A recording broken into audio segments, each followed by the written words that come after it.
Howdy, it's Bonnie. I have a quick ad for you. I've started podcast recording about 4 years ago.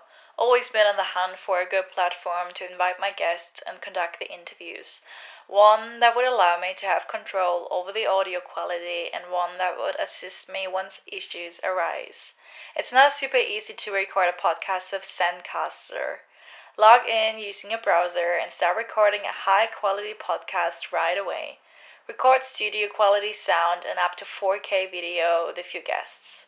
Feel a sense of zen knowing Zencaster's multi-layered backups ensure you always have your recordings in the highest quality even if the connection is unstable. Go now to zencaster.com/pricing and use my code BonniesLegends, that's BONNIESLEGENDS, and you'll get 30% off your first month of any Zencaster paid plan. I want you to have the same easy experience I do for all my podcasting and content needs. It's time to share your story.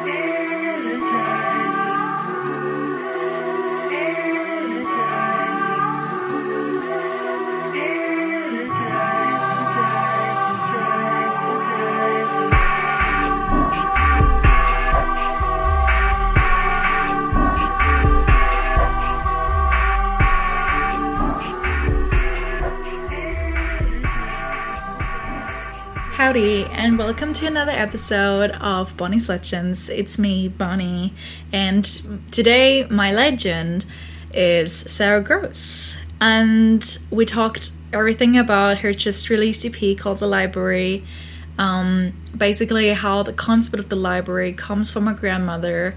And so the books inside of this library represent all the family memories and the stories that your family has inside of you. So we all talk about, caring for the people you love the most, and also about like how the internet can serve as a gateway for creatives. Sometimes I did cut out 20 minutes of us just talking about the concept of digital gardening, but in case you're interested in getting into it, I put a resource in the show notes. Sarah has upcoming shows this month, so there was a link in the show notes. So definitely check out the captions beneath this. And yeah, we just generally talked about the library, the recording process, the writing process, about just making music with friends is a wonderful experience. And I hope you have as much as fun as we had recording this. And yeah, have fun listening to this. Everyone listening, I have Sarah Gross with me. Hi. Hi. Howdy. I love your cap. I need one of those. Thank you. It's actually a Sarah Gross merch that my friend had helped me make. Yeah. You mean I can buy this? Yes. Yeah. Yes, you totally could. Or I could send it to you. Okay. Hell yeah. We'll figure that out. Yes. We'll chat. And also, I feel like baseball caps are coming back. Don't you think? Yes. Yeah. I feel... Yeah, and so I was like, I need a cool one because I have one, but my dad's company is on there, so it's not, So that I need could be very slay, depending on the company. Yeah, it's a car thing. So honestly, yeah. I was gonna say I feel like car hats are like the coolest hats. Like at least in America, like. I have this neighbor, every time I wear a baseball cap with a car on it, he tells me that he wants me to give him my hat. And every time I see him, he's like, when will I get my hat? And I was like, I don't work for Ford. I actually have no idea how I got this hat. Yes. Yeah.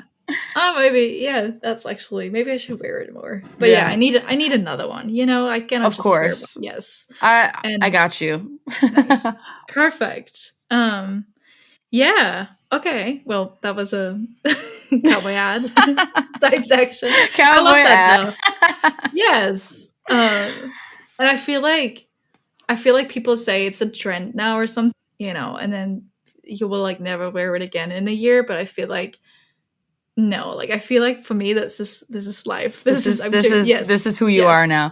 I agree. I'm like, I kind of feel similarly, like with the trend of it all. I'm Yes. just glad because pretty soon all of this stuff is going to be on clearance, and then I could just keep wearing it, and then I will still have all of these things, and that'll be good for me.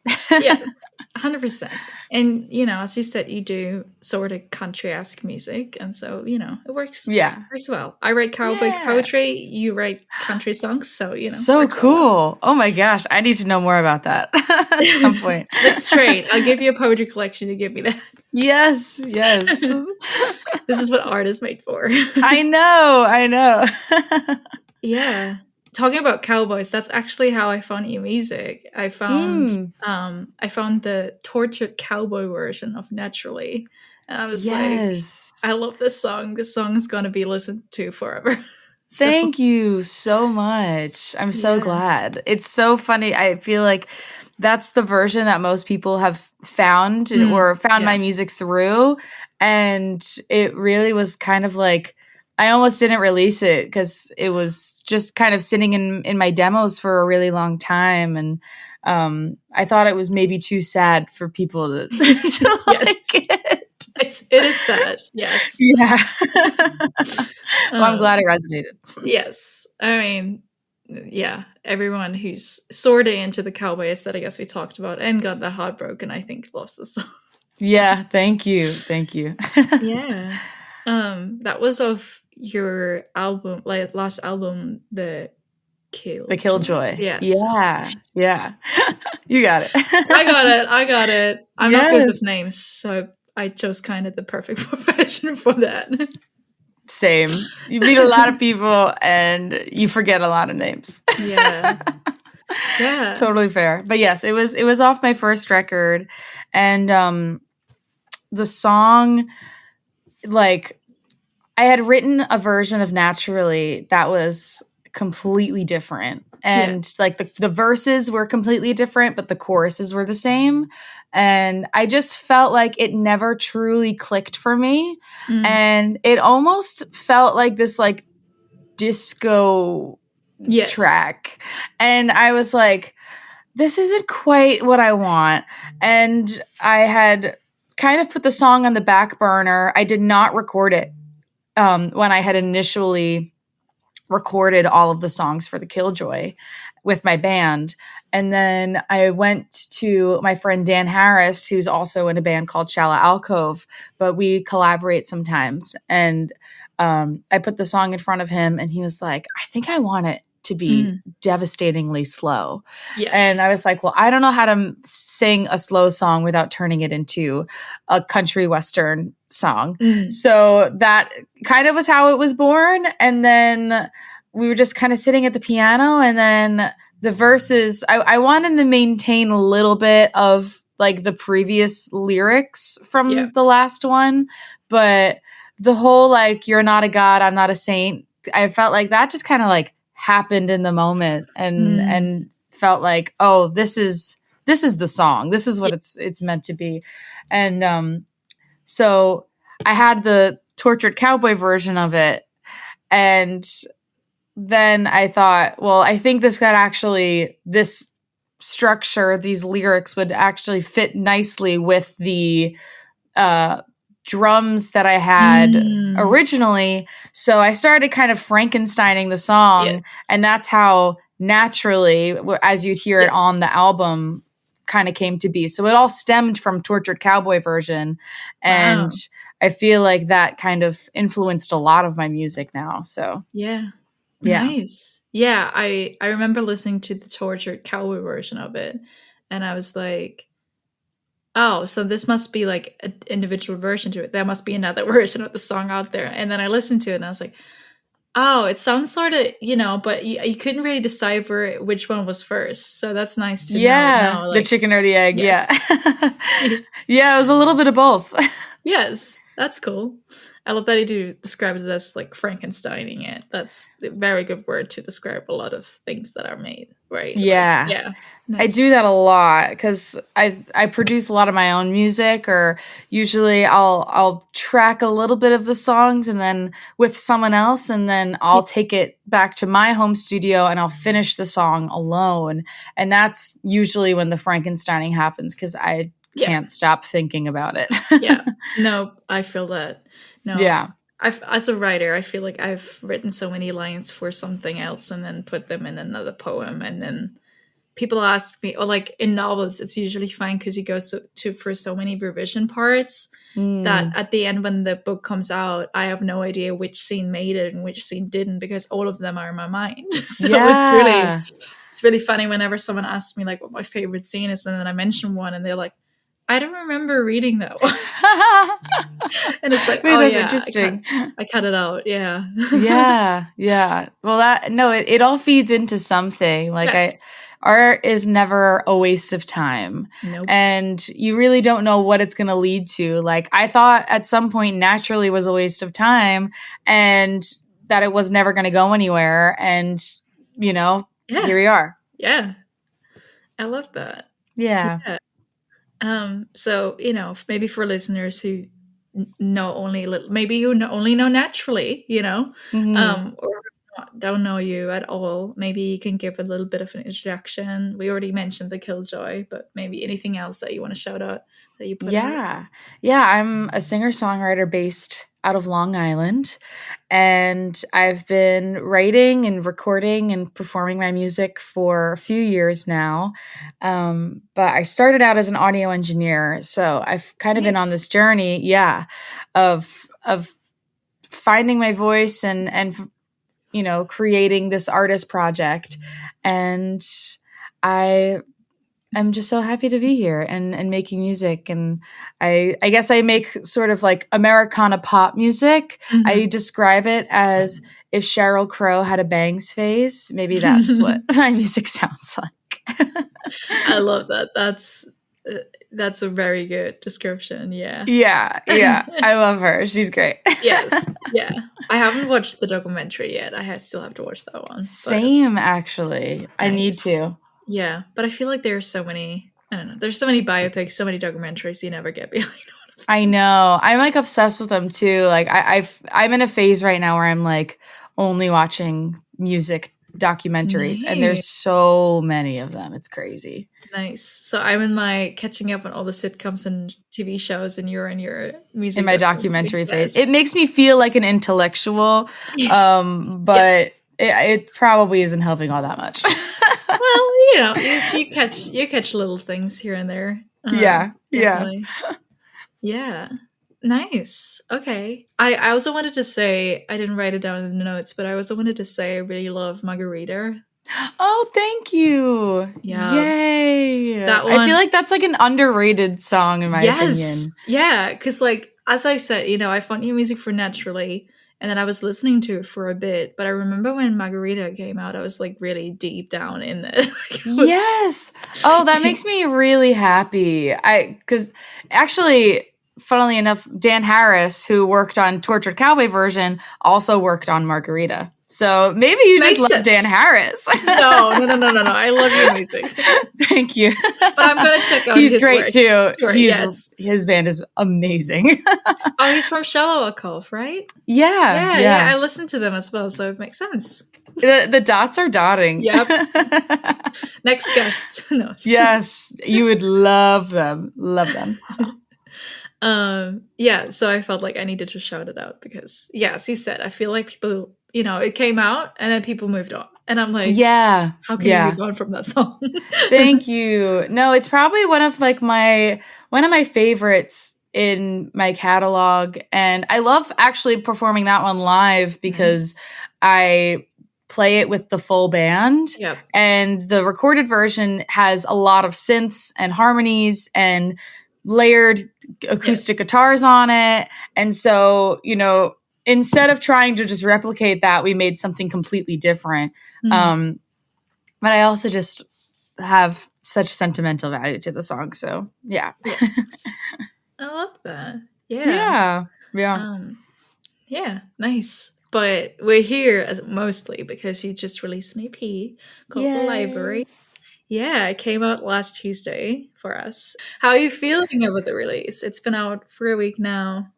Any feedback that came back that's just were like, yes, nice. Yeah, it's been cool. So the library is about my family, and the concept of the library comes from something that my grandma says.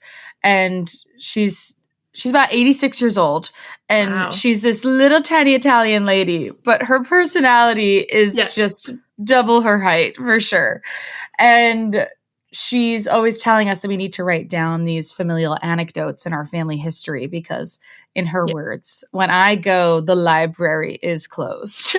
Just like That's very poetic. it is very poetic and very unhinged, and Yes. that's really just sums up who she is, honestly.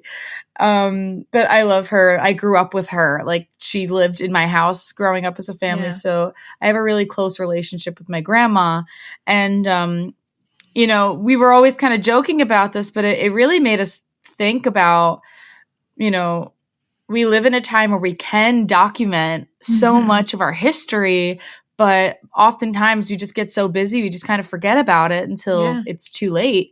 And so I feel like that really inspired me to start writing songs about my family. And the response from the EP has been really cool because I don't think that it's a subject that people often talk about, Yeah.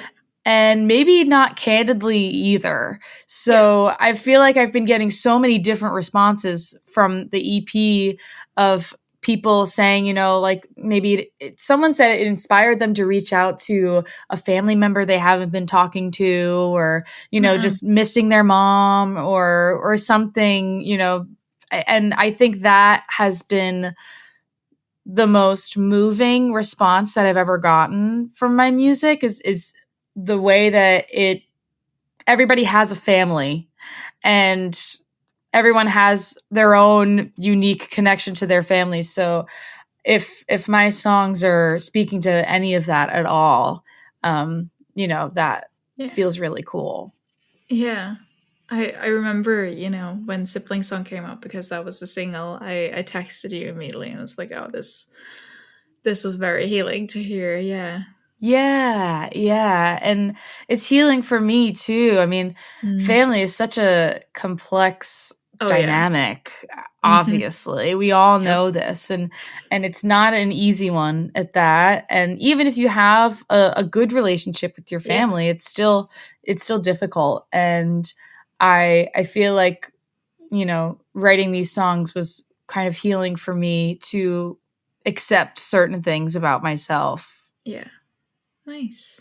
Yeah. I love that. Yeah. It makes, I often have that, it's like coming from a family that, the interconnections, the interrelationships are not always the best. Yeah. So there's always this kind of complaining about, oh, I wish, I would live in a family that, would have a better relationship altogether. But it's really funny because, like, it's like, no, they also have their problems to deal with. And maybe if everything is perfect, there must be some complexity. I know. What's the catch? Yes. I really don't think anyone has a normal family out there. Nope. I don't believe it exists. Nope. And I don't know. Like, again, I love my parents. I love my siblings, and I have a good relationship with most, if not all, of my family. But yeah, when you are like, bound to these people for the rest of your life, whether you like it or not, it's gonna cause some weird feelings here and there, and it's a difficult relationship to maintain. For sure. Yeah, for sure. It's already a lot of work to maintain it if it's not going great. So I imagine the work that it takes to like maintain it when it's there. For sure. Sure. Yeah, but I also just love the title of the library because, well, there's not No, there's not. I needed to double check. There's not a title track to the EP. Like it's just No. called The Library. I love when that happens. I love when the EP has like an individual name than any of the songs. Thank you. But Yeah.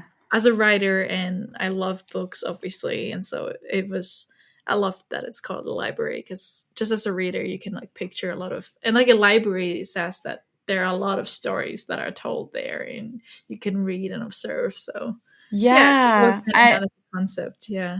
I kind of like, I start very conceptually with things, Mhm. and so I always had the title The Library kind of like floating around, but I also love reading. Like I'm a very avid reader, Yeah. and I've always kind of been inspired by books to write songs Yeah.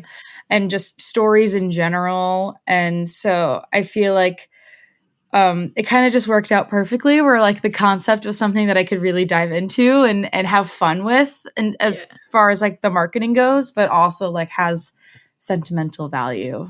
Yeah. Yeah. Nice. Yeah, definitely. Library is a very sentimental place. There are a lot of old things and precious and valuable things as well, where it's like, don't touch Yeah. that. Don't Yeah. touch No, that. I agree. Yeah. Yeah. So I love libraries. I love the library. Your Yay. EP. Thank you so much. um, I'm glad. yes. I have actually a favorite song that I've been listening to a lot, which is Synergy. That's how you say it, right? Yeah. Yeah, yeah, yeah. I Yes. love that one. That one is great. Yeah. Thank you. It's so interesting. I feel like I never know what the song that Yes. people attach themselves to the most is going to be. And I feel like Synergy has kind of been that song for people. And it's same thing with Torture Cowboy version. I'm like, Yeah. maybe this is too sad. Like, I like it. Like, It is quite sad, yes. yeah, like it's one of the more vulnerable songs on the EP. And so it makes me happy when, you know, I am proven wrong with Yes. my own Not too sad. perception of things. Like I believe the song deserves love, or else I wouldn't put it out, but Yeah. it is definitely the most different sounding song on the EP. Yeah. So I'm really glad that people are liking it. Yeah. And I love in the beginning you can hear you talk. You say something of like again. Like some Yeah. like taking another take. Yeah. I love that. I feel like we've gone away a little bit from that. But like when you listen to like 60 songs or something, they just rolled with it and then just released it. So I really like that it's on the EP and you can like hear it. Yeah. Yeah, thank you. So that song, when I was recording it, I made this EP with my friend Jillian Pelkonen, who's been a longtime friend of mine since college, and we recorded most of it in my home studio, Yeah. except for like the drums and like the big Yeah. stuff. Like we did that. Anything that I could not do with my own two hands was done like in a studio, Yes. and then the rest of it we brought back to my home studio at my parents' house, which is my childhood bedroom. Yeah. And it was like really late at night, and Jill was engineering, and I was kind of playing, but Jill and I both are actually playing the guitars at the same time. And so what you're hearing is mainly like a live performance between Yes. me and Jill. And I don't know, just like felt like a really like Yeah. memorable moment in making it. Yeah. 100%. You can make sense that it's mostly recorded live, but you can hear that, right? Like we can. Yeah. Maybe it's just because I'm listening to a lot of music, so I can hear the difference. But yeah, Yeah. there's a lively feeling to it for sure. Thank you. I feel like I I really love when songs are not completely perfect. Yep. And I really wanted to take that approach with this song because the way I wrote it was in my bedroom and just kind of sitting on my bed and just being sad and playing my guitar. And sometimes like that's just the feeling that I want to capture when recording the Yes. song. And I think that when you're working with other people, it's really scary and vulnerable to get to that place, that really intimate, isolated feeling. And having someone that knows you so well as a good friend, I think is really helpful when you're recording, because there's a lot of trust that's involved. Yeah. I've been thinking about that a lot, about like just friends making like most of the times it is just friends making music together, right? Like if you look at bands or something. So I've just been thinking a lot about that. Yeah, it's totally a thing. And it's actually part of the reason why I'm so obsessed with watching music documentaries, because there's like this little red string that connects all of my favorite bands. And I want to know the tea. Like, I want to know what's going on. And like, it's really interesting to see that, all of my favorite artists were working with my other favorite artists, and it makes total sense. It kind of, feeds into like the sound of music that I'm getting attached to. And I think that still happens to this day, where your favorite artists, like you said, you love Shallow Alcove and you like my music, and I had no idea you two were connected. Look at that. Right. And there's a reason for all of that, I mean, we all went to college together and just started making music, but I think that it's really cool to see when people start making that connection, and with there's other artists that we all went to school with and started creating music with, and you can hear some of the similarities, and I think that's really cool. Yeah, definitely. I even just doing this work that I'm doing, it's like I have someone on the podcast, and then I realize, or like even if I'm just pitching, like just cold emailing artists, I have a look at like who they work with, and if there's someone that I already interviewed, I'm gonna mention that, and then it's really nice because they're like, oh yeah, like I actually listened to that interview you did with my friend. Like, yeah, sure, I come on the podcast, and so I love when that happens. Yes, it's wonderful. And I sometimes also seek that out. Like I remember in the beginning, especially because I didn't know anyone and all I had to do was cold emailing. So I remember the first guest, I just was like, at the end of it, I was like, do you have a friend that would also be interested in getting interviewed? And they were like, yeah, we connect you, and some didn't work out, but most of them did. So yeah. That's cool.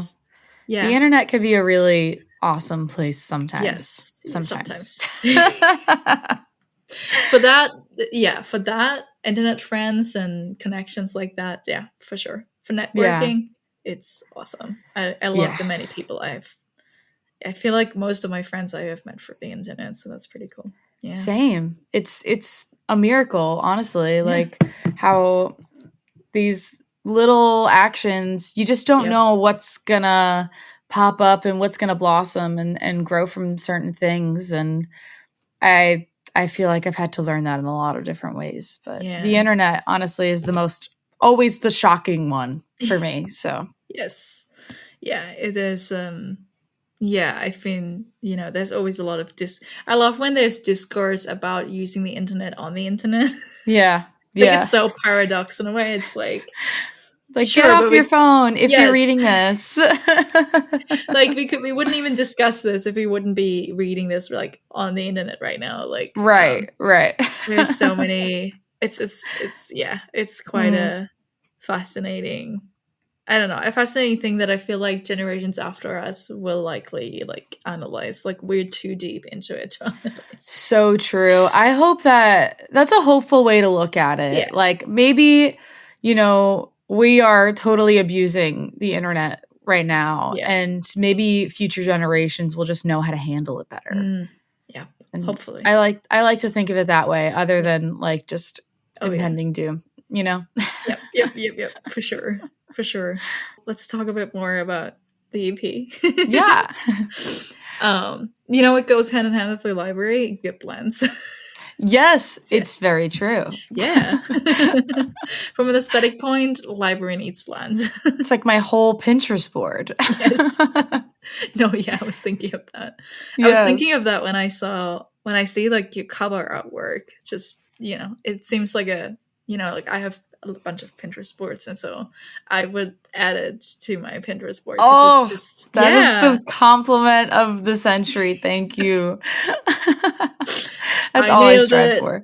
Yes, yes. Yeah, I love them. Do you like?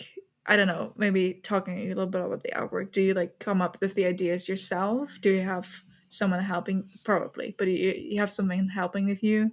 Helping you Yeah. with them. There we go. It's a lot of the times when I have a project, like in the very beginning, I Yes. will start you have a concept. Yes. Yeah, Yes. like I'll kind of start out like knowing at least what the it's gonna look like. Yeah. And it almost comes to me just like in a flood. Like it all starts to click for me. And so I think once I realized I wanted it to be called the library, like everything just started to click into place. And I absolutely adore like have you ever watched like Charmed or like 90s like Yes. Practical Magic? Yep. Like I feel like I could be very witchy, and so I'm a bit spiritual as well. So like Same. I started to like really attach myself to that aesthetic and like started making like this Pinterest board of, like this very like feminine energy of like libraries and books and like that old, or not old, but like a very 90s fashion sense. Yep. And so I took that as a lot of the inspiration for the artwork. And then I've been working with this photographer named Helen Elizondo for the last year. And she also helped work on Margarita and like a couple of my single artwork from last year. And she's really, really wonderful. And like, I always like, I feel like I took a lot of that inspo and I'm like, if I even got anywhere close to that, I'd be happy. But she's able to execute it in such a way that she gives me like the exact essence of what I was looking for, but in a way that feels very much like myself. And I think that's just really unique in photographers, but I really love working with her. And so she helped with all of the visuals on this EP, from the album art to the content videos. And yeah, she's really brilliant. Nice. Yeah. Yeah. I've always had the feeling you had like sort of a consistent like aesthetic to your music and to the visuals and the artwork, and I felt like this one especially it was a project it was a work of art. There we go. That's the word. Thank you. Yeah, I try. I mean, I really love that world building. Yeah. And I don't know, it's like candy to me. Like it's so much fun. And then, starting to play, like seeing people like come out and like their skirts and their flowy dresses and like, like it just feels like, I don't know, when you see it start to come to fruition, it's a really cool feeling. And, you just kind of make this like in my mind, like it's like building like a Webkins with your music. And there's like places to go and like there's like a certain like aesthetic that you can associate with it. And I don't know, you could just create so much if you really conceptualize it. So I love that. So that's the dress attire to go to a Sarah Crow's concert. Yes. Yeah, no, I mean skirts. It's flowy skirts and cowboy boots. Yes, it's like I'll be there. The vibe. Yeah, wear all of your crocheted accessories. Like we're here. Nice. I love that. I love a dress attire. I'll be there whenever you come to Europe. I'll be there with my cowboy boots, my hat. I'll wear the hat then. Yes, please. You must wear that. I'll wear the hat. So cool. Some flowy skirt, maybe a dress. Oh yeah, I have my outfit already ready. Amazing. No, it is the coolest thing to see. Like, because you just feel like you're screaming into the void. And, you know, I love it. I like the marketing part and the internet part of it. And it could definitely be a slippery slope. Yeah. But sometimes you just feel like nothing that you're doing is landing. And I think that's just because you're doing it on your phone or on the internet, and you know, people are not going to respond to everything that you do, because you can't possibly expect everybody to comment on everything you do. I mean, that's crazy. Yeah. And I certainly don't. But that doesn't mean they're not interacting with it in some way.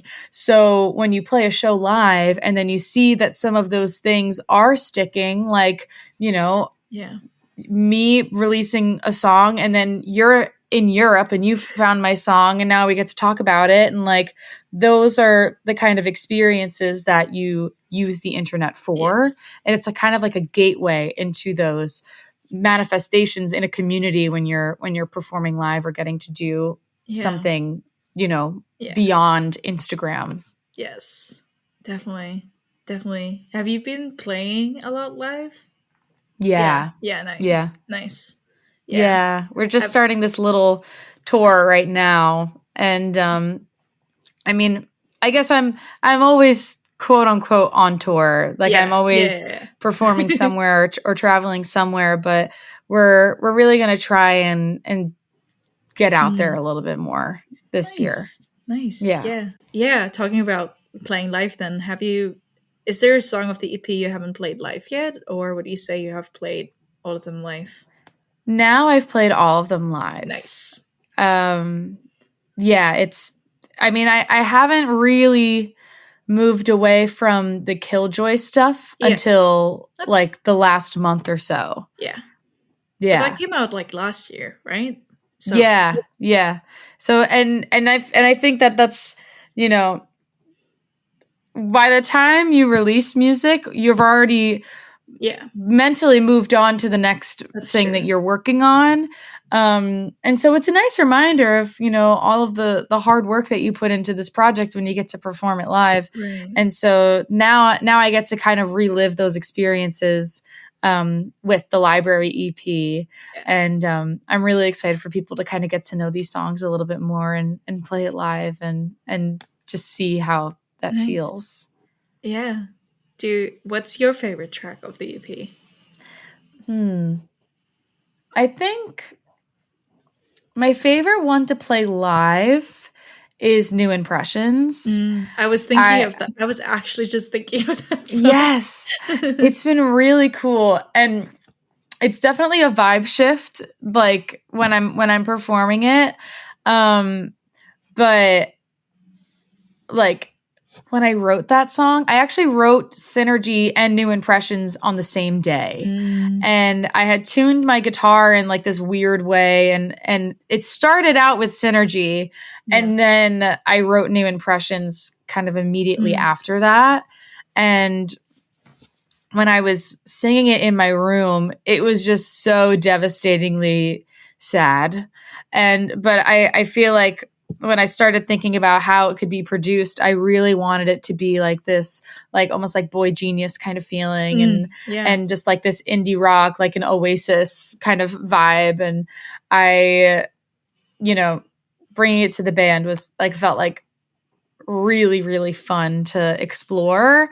And so playing that one live is just so much fun because I feel like I could get so angsty with it, and like I don't have a ton of songs where I could really get like mad and sing, and so it like feels really good to do that one live. I love that. I love that. It definitely feels like a song also the audience can scream with you. Yes. Yeah, especially that end, you know, like it's got like, I don't know, like the little sing-along vibe. But I think my favorite off of the EP, like recorded, changes kind of every day. But I'm really proud of Meet a Boy. I feel like it kind of is like the culmination of everything in my music, and it's it shows a lot of the different sides to who I am as an artist, and it was just so much fun to record. And then, I kind of wrote that song partly with my fiance, and although he'll never admit it, but he was there, and we did write it together.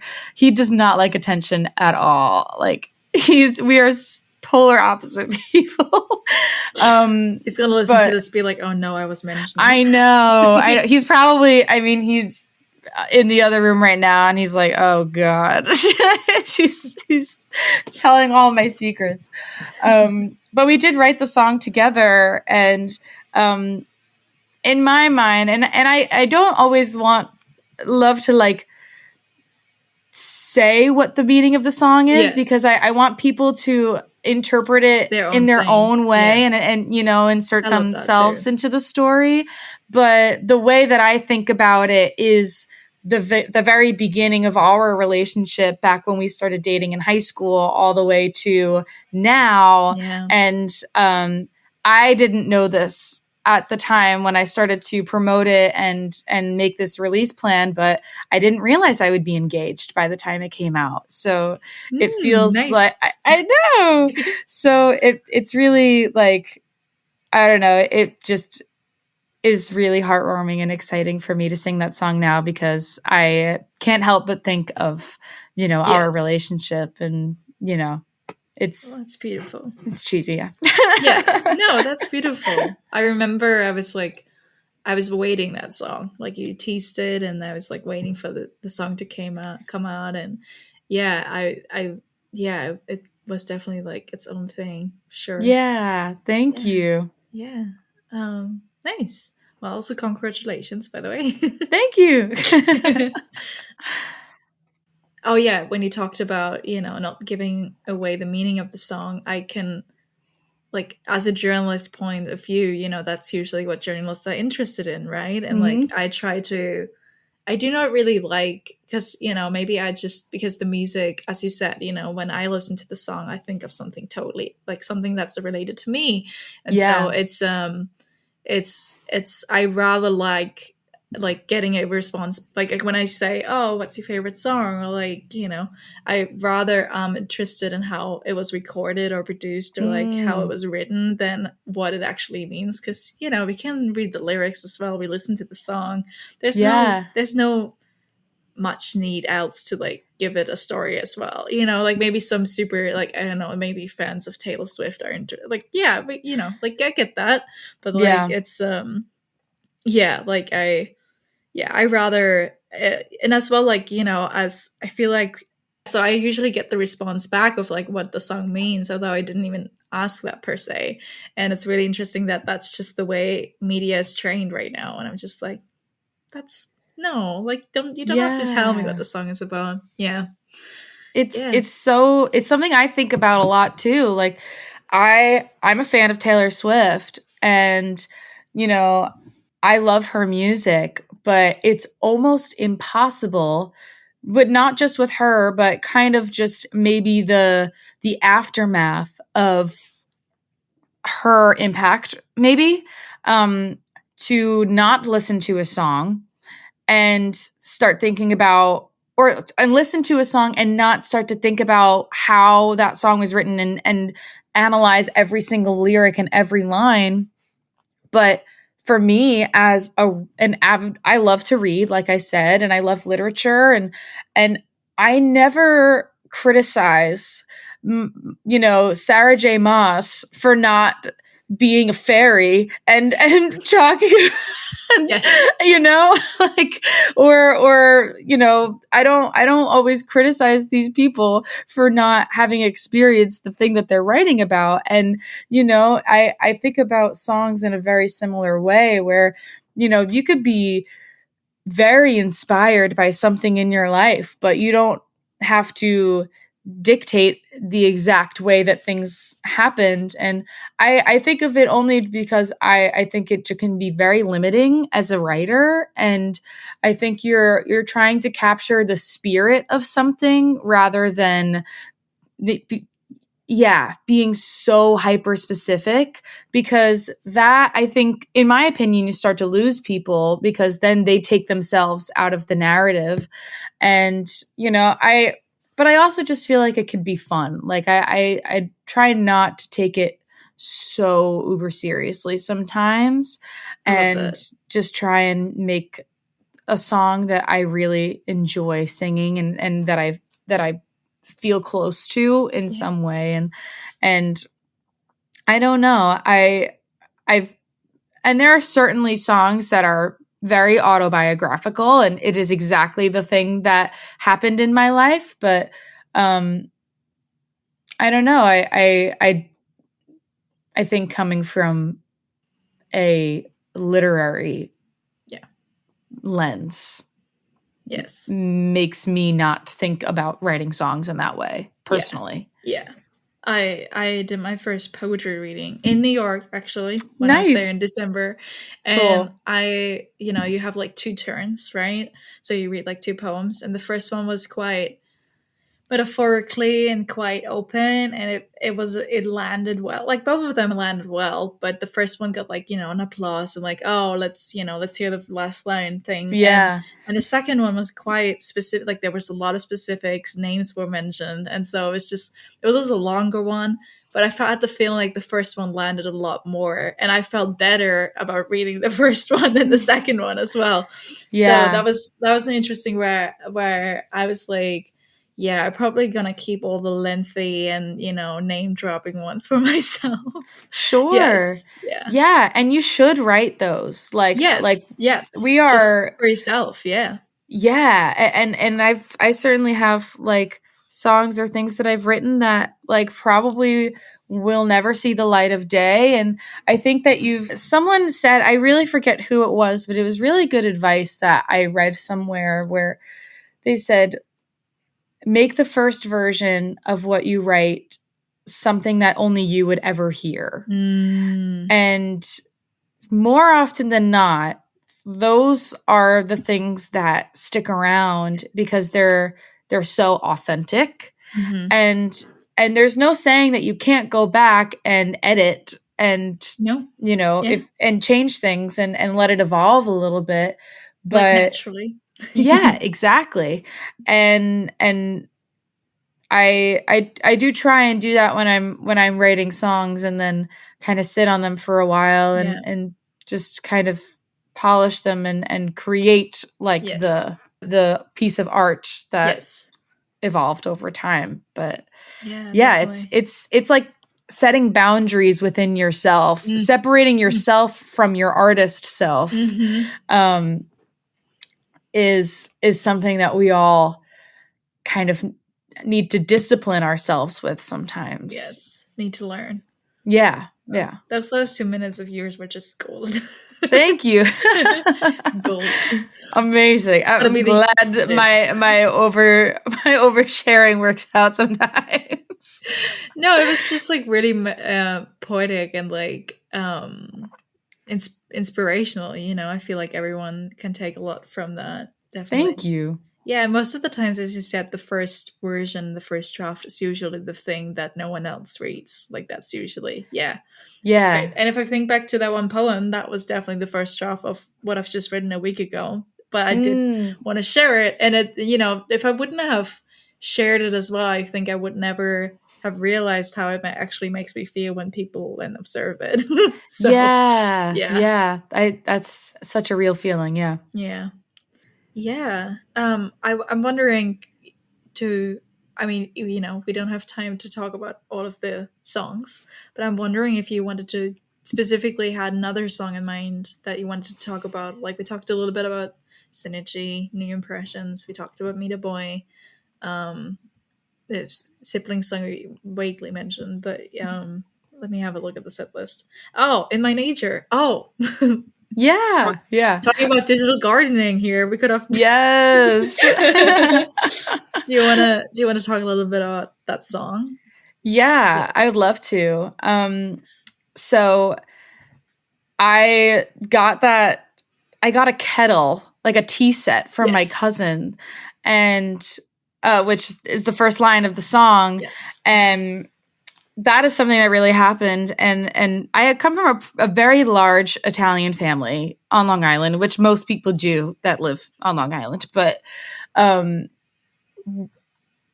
the only girl in my family. Oh. So it was really interesting growing up.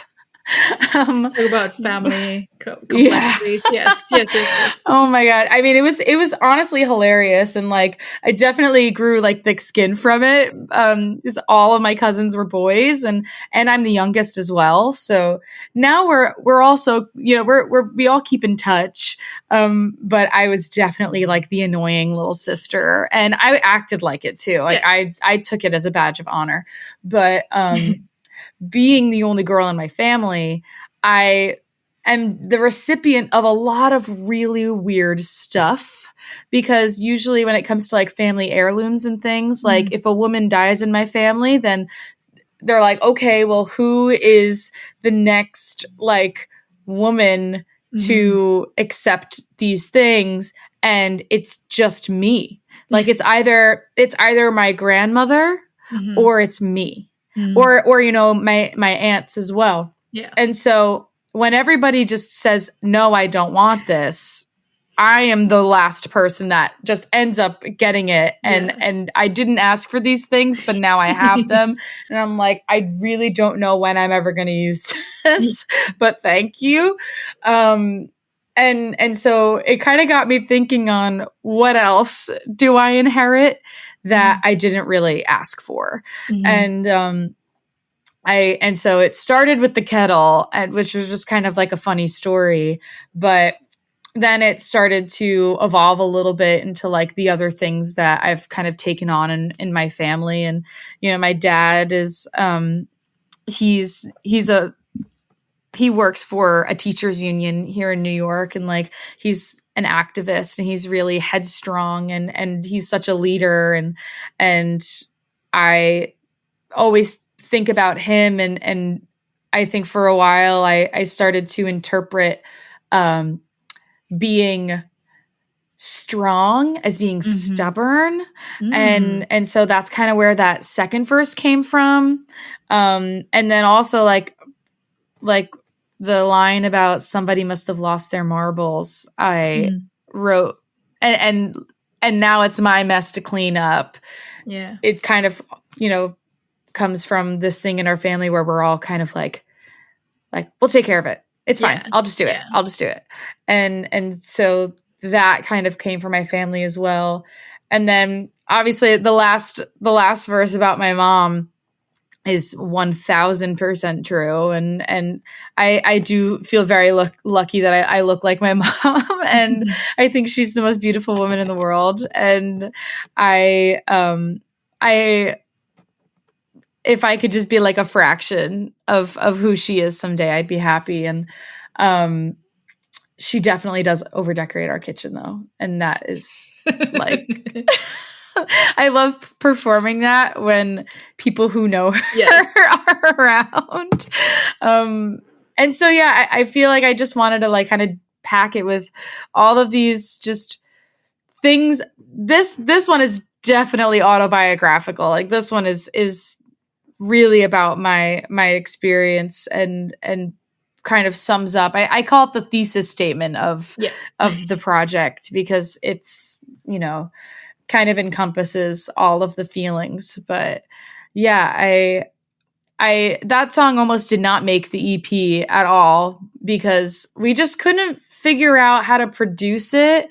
And I actually ended up producing it kind of on my own much later. And I don't know, sometimes you just gotta like record the song a few times to figure out really what it's meant to be. And then I think I started listening to a lot of Creedence Clearwater Revival. Oh yeah.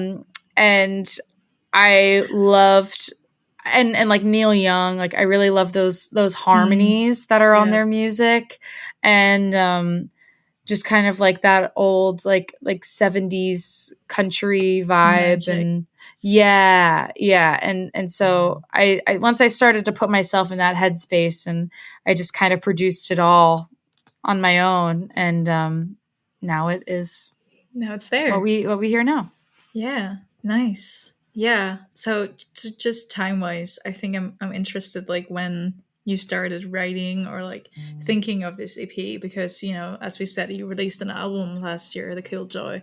I think in the spring started. Yes. 2023. Yeah, August Oh, right. 2023. Okay. Yeah. Yeah. But it's just been a year. Yeah. That's why Yeah. I was like, I mean, don't talk to me. It's already March, but I know. No, it is flown by. It's crazy. Yes. So yeah, I'm just curious like what the timeline was. Yeah. So I started, or if it like overlapped as well, maybe. Sometimes it overlaps, yeah. Yeah. It's usually it takes me about a year by the time I write the song to the time that it's recorded. Yeah. And then it takes a year from the time that it's recorded to the time that it's released. Yes. So usually I'm digging up, by the time it's released, I'm digging up things that happened about 2 years ago. That's kind of around the time that I started writing these songs. I wrote all of the songs by the time, like shortly after moving into this apartment with my partner. So this is the first time that I'm really leaving home, Yeah. And I think that was definitely what sparked a lot of these songs for me was, leaving my family. Yeah. And they're only 20 minutes away, and I see them every week. Yeah. Still, it's different. Yes, for sure. Yeah. I mean, it's like I said, like I have a really close relationship with my grandma and my mom. And so I feel like although I had no other girl cousins in my family, I felt a very strong female presence in my life because, the three of us were so close, and we would have breakfast together. Yeah. Oh, I There's love something that. about 3 generations coming together. It's wonderful. Yeah. Yes. Yeah. It just feels like, those are the 2 women that really raised me and showed me how to be a woman on my own. And like, to leave that, something that you actually love, is so difficult. And, I felt so guilty for such a long time. Like, but I knew I wanted to live with my partner as well. And that was really, and it's been, clearly it's going well but, it was still really hard to leave my family. So right after I moved, which was like December 2022, was when I wrote all of these songs. Nice. Yeah. Nice. Cool. That gives me clear. Yeah. And it makes sense that it takes, sometimes like just poetry. Like sometimes I release something and I'm like, like the poetry collection, right? Like my cowboy poetry collection. I have written those poems I've written when I was 17. But for some reason, they only come out now because it takes so long to actually publish a book. And so it's really interesting when people want to talk with me about it. And it's like, they write, like from an outside perspective, it sounds like I've just been through this, but it's actually been like 3 years. Yeah. And you're like so over, I don't know, the person you wrote this about, but you're like, well, right. Gotta talk about it. Gotta for sure. Yeah. No, they evolve. Like, I feel like a lot of times what I do with songs is I'll write them and then I will go and perform them in like, I do a lot of gigs on Long Island that my good friend Pete Mancini, he calls them menu venue gigs. And so they're like restaurants and breweries and bars where, you're kind of background noise. And which, people are always like, oh man, like that must suck. Like having to, play and nobody's listening. And I'm like, it's paid practice for me. Like I get to workshop a lot of my songs when I play those gigs. It's kind of like when comedians go to like smaller bars or venues to workshop their material. Yes. It's the same thing. Yeah. So it's kind of like a low risk way to test drive songs and 100%.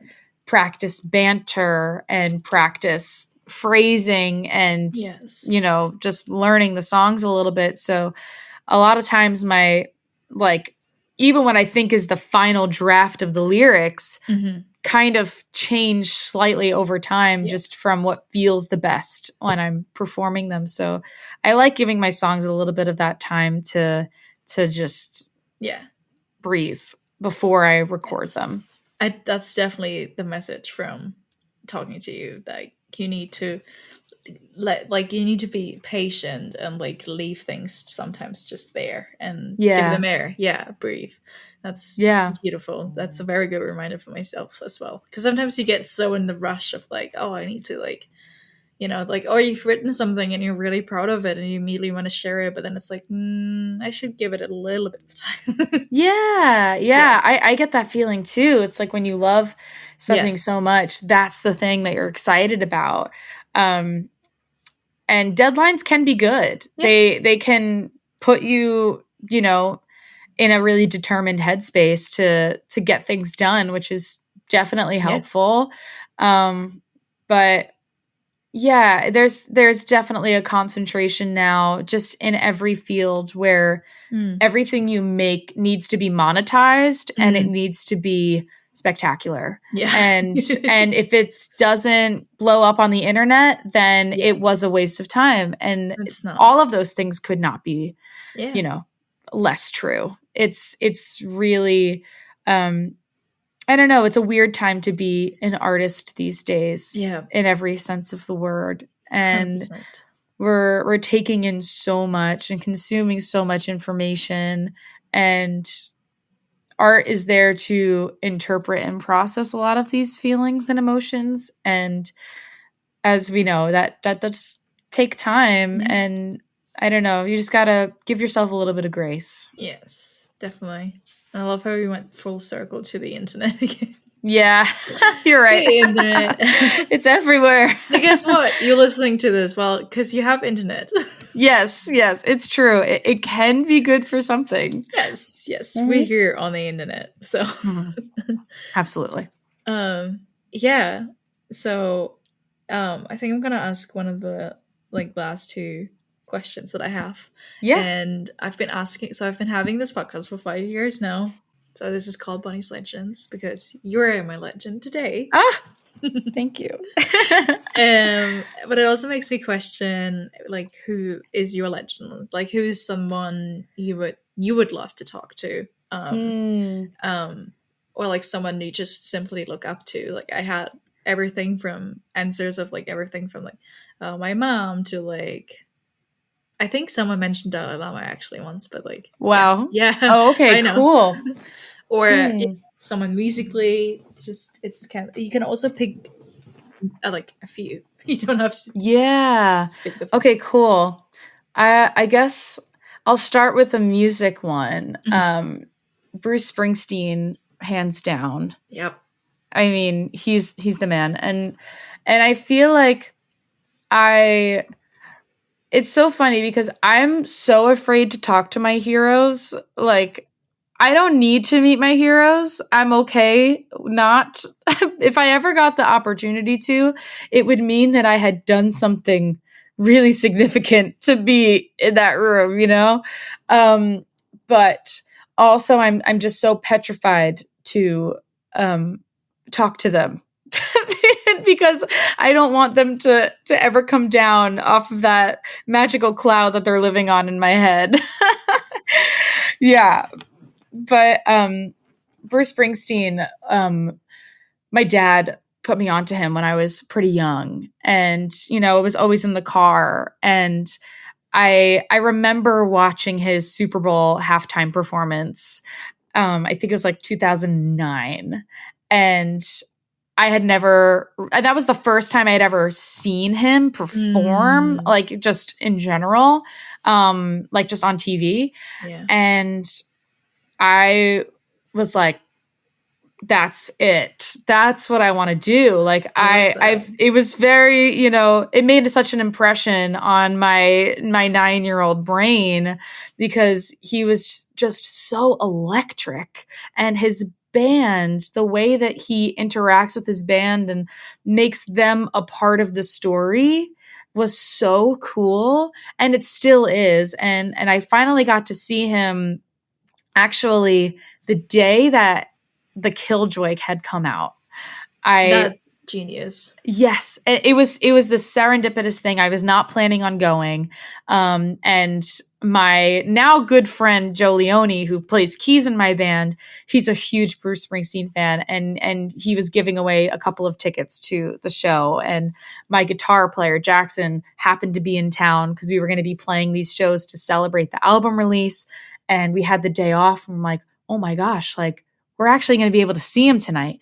So we went to New Jersey, where he's from, and we got to see him play this show. And it was just like, I think that the way that he has carried himself throughout his career is super inspirational. And, I feel so many similarities like to his upbringing.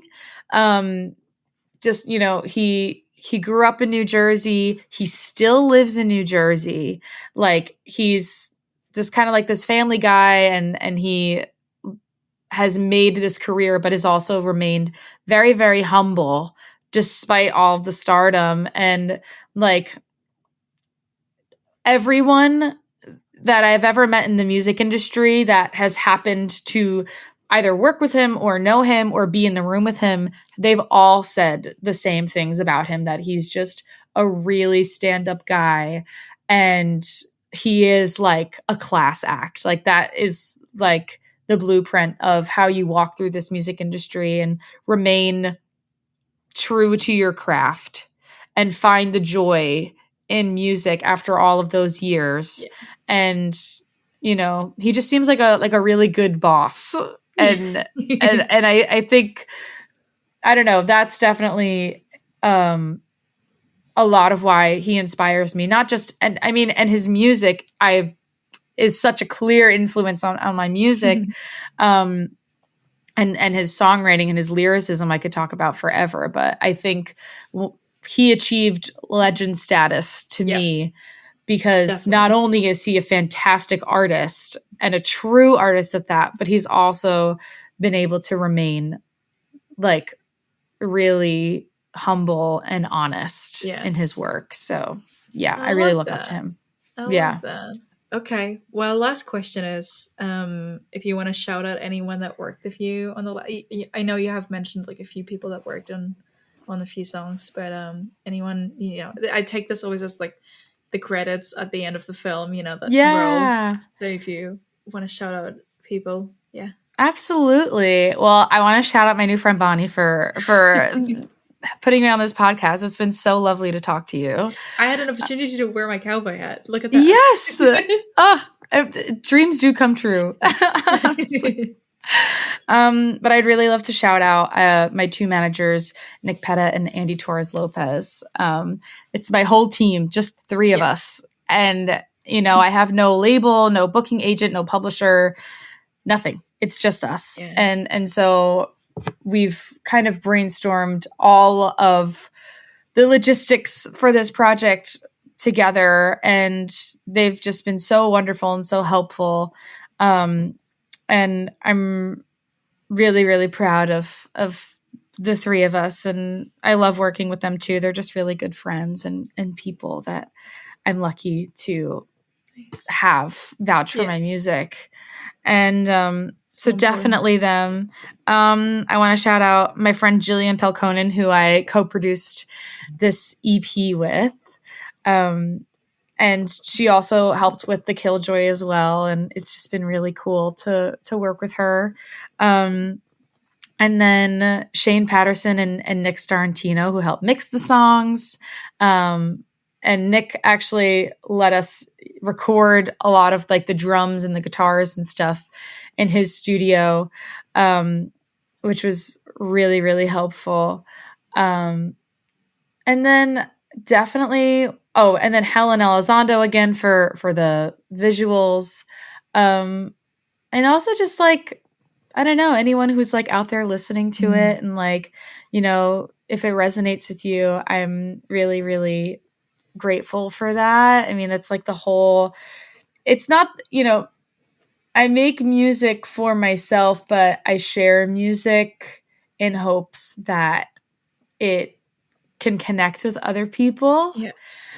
And so when it does land, even, if it's just with one person, then it feels worth it. So I, am really thankful to the people that have listened to my music and have supported me over the last few years and given me a reason to keep sharing my music and, thus allowing me to have a career where I could do this full time. So nice. Yeah. Nice. I feel like you came prepared. Yeah. Okay. Well, thank you for being here. Thank you so much for having me. This was so lovely. Howdy. Enjoyed listening to this episode. You know the gist. You know what to do. Make sure to subscribe and share this episode with all of your friends and leave a review so more people can tune in to my conversations with my legends. This podcast episode is hosted, edited, and produced by Bonnie Oberlin. Support her continuous work on her paid Substack, which is like an online diary, and she shares her poetry and lyrical essays on there, or get one of her books. Right now she has 2 fictional novels in German and English out, and now, as well, a poetry collection called Pretty Tennessee. This podcast is managed by the Queer Lounge, and the theme song is by Evie Solis. Video clips of this episode and anthems of the day on our Instagram at Bonnie's Legends, and we're also sharing from Monday to Friday daily the new music releases, so make sure to check that out. This episode is sponsored by Zencaster. Use my special link in the show notes to save 30% off your first month of any Zencaster paid plan. See you next time.